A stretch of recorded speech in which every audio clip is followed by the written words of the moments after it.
যে সবাই মিলে আমরা গণতন্ত্রকে সামনের দিকে এগিয়ে নিয়ে যেতে পারবো।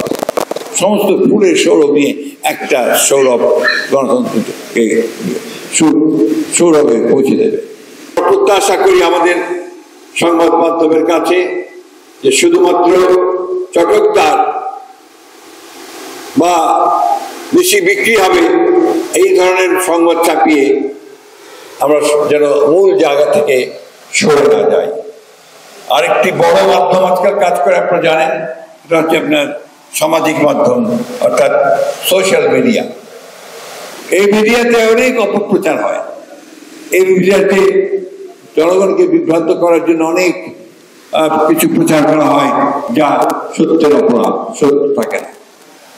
সেগুলোকে বাছাই করে নেওয়ার মধ্যে আপনাদের যারা রাজনৈতিক কর্মী আছেন তাদেরকে ভূমিকা পালন করতে হবে।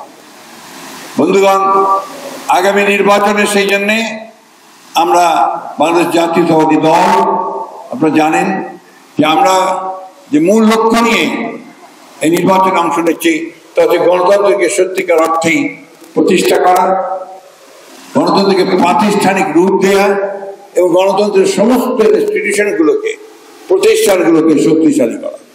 এবং সেই লক্ষ্যে আমরা কাজ শুরু করেছি।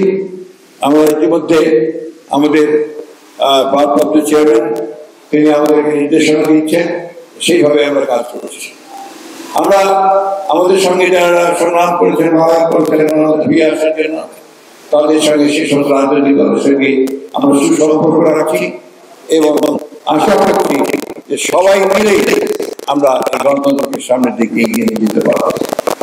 আগামী 17 তারিখে শুক্রবারে আমরা এই সংস্কার কমিশন যে গঠন করেছিল সরকার অর্থাৎ সাংবিধানিক পরিবর্তনগুলো নিয়ে, সেটা নিয়ে একটা যেগুলো আমরা একমত হতে করেছি সেইগুলোকে নিয়ে একটা সনদ প্রকাশিত হবে এবং সেই সনদে আমরা সমস্ত রাজনৈতিক দলের স্বাক্ষর করব।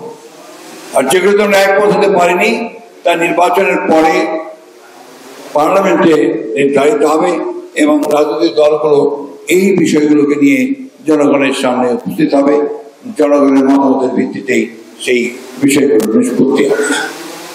একটি কথা খুব পরিষ্কার করে আমরা জানাতে চাই যে গণতন্ত্রের কোনো বিকল্প নেই, গণতন্ত্রের বিকল্প গণতন্ত্র নেই।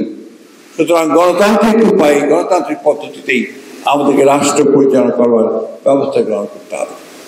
গণতন্ত্রের সবচেয়ে সৌন্দর্য হচ্ছে যেখানে শত ফুল ফুটবে, অনেক মতামত থাকবে, সমস্ত মতামতের গুলোর একটা জায়গায় এসে মিলিত হয়ে গণতন্ত্র বিকশিত হবে। অর্থাৎ সমস্ত ফুলের সৌরভ নিয়ে একটা সৌরভ গণতন্ত্রকে সৌরভে পৌঁছে দেবে।